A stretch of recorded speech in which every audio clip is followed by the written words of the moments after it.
So illuminators, they're a funny old product, illuminators. I don't think people really understand what they're for. I don't think companies really explain what they're for either. In short, an illuminator is something that obviously draws light onto the face, that gives the impression that there's lots of light on the face.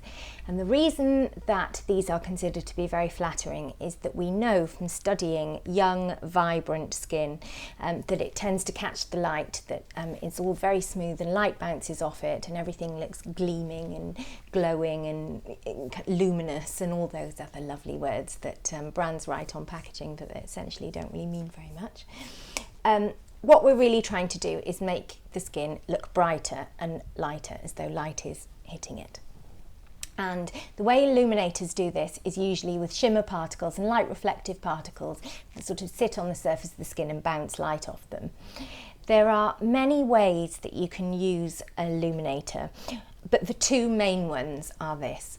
You can either use illuminator all over your face, so in the form of a moisturizer, an illuminating primer, an all-over illuminating balm or something, or you can use them in targeted, sort of localized areas where the light would naturally hit. I'm going to show you both today.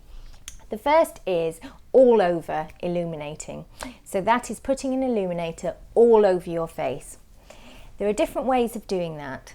You can do it with an illuminating moisturizer like this one by Nivea, which is lovely. And it's a moisture cream and it has all the illuminating particles in the moisturising cream, so you don't need to do anything more than that, but put it on.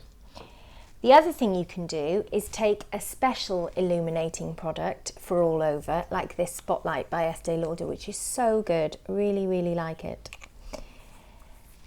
And it's just a cream or a lotion, and you massage it into your face after your moisturiser in the morning, and it gives this sort of pearly, light reflecting glow all over your skin. And then you put your normal makeup, your foundation over the top. So that might look a bit pearly to you and it might look a bit scary, but in fact it's not at all on the skin because your foundation is going on over the top. So it's just peeping through, and so the light appears to be coming from within, which of course it's not. The other thing you can do, if you don't want to add another step to your routine by putting an illuminator on first and then your foundation, is you can mix your favourite foundation with an illuminator to give it that same feel.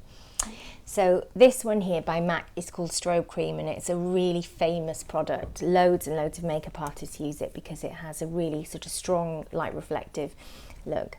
So if you put some onto your hands, very thick strobe cream, it has a really dense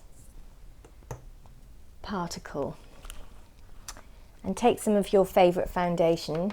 In this case I'm using Suku foundation, which I said in a previous column I can't live without. You need the tiniest amount of Suku. Take your normal foundation and you can just mix it together with the strobe cream, and what that does is it sort of transforms your foundation from a normal foundation to an illuminating foundation, which you may find is more your cup of tea in the summer. And then you just put it on in the normal way, but it'll just add a lot more light than usual.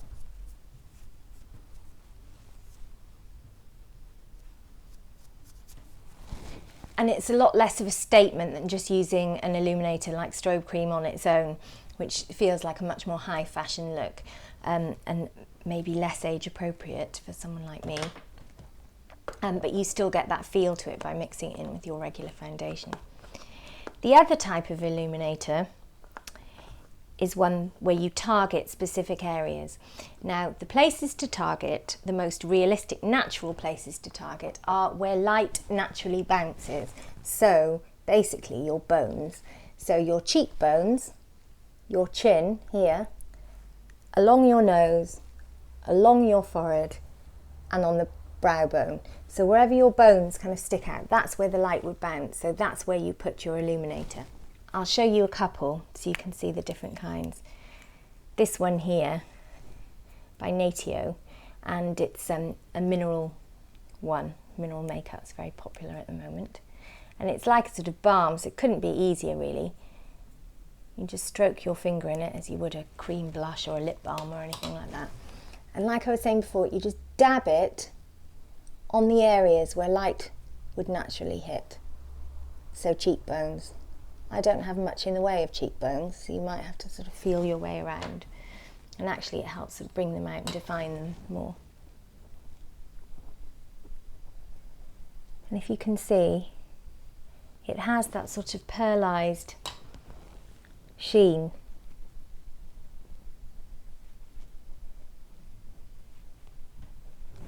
And radiance.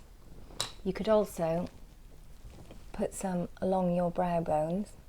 I mean, this is a very old trick that is an old trick because it works, of highlighting your brow bones. And what it does there is just opens up your eye. You would be absolutely fine to use that illuminator all over your face, but I just want to show you one last one because it's so brilliant. This is NARS Illuminator. It comes in Copacabana and it also comes in Super Orgasm, if you'll pardon my French, which is a different formulation of that classic colour of blusher I showed you in an earlier column.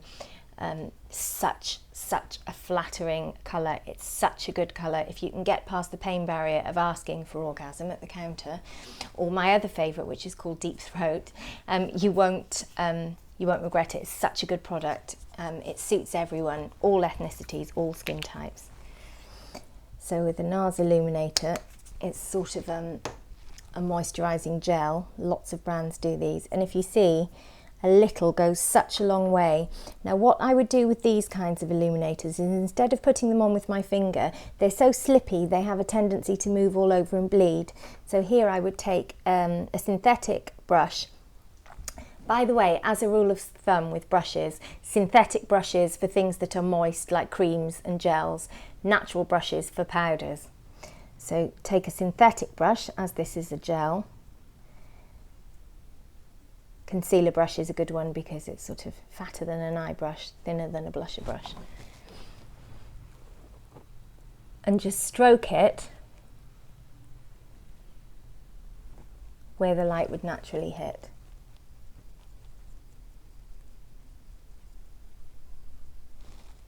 And we can do the same here.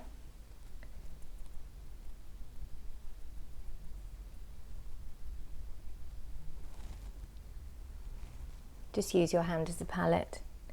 It's the best thing. On your, down your nose, on the bone, and across the forehead.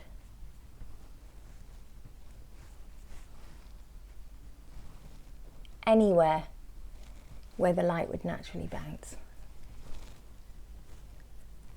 And that's how an illuminator works. I would always put this kind of targeted illuminator over your foundation and under your powder, ideally, if you wear powder as I do. With the overall ones, you're better off putting them on under your foundation or mixing them with your foundation. But these kind of localised ones, in order to keep them where you want them to be, you want to put them on over your other makeup and then just lock it down with powder. Okay, so that's illuminators for you. Give them a go and let me know how you get on in the comments section. Thanks a lot. Bye.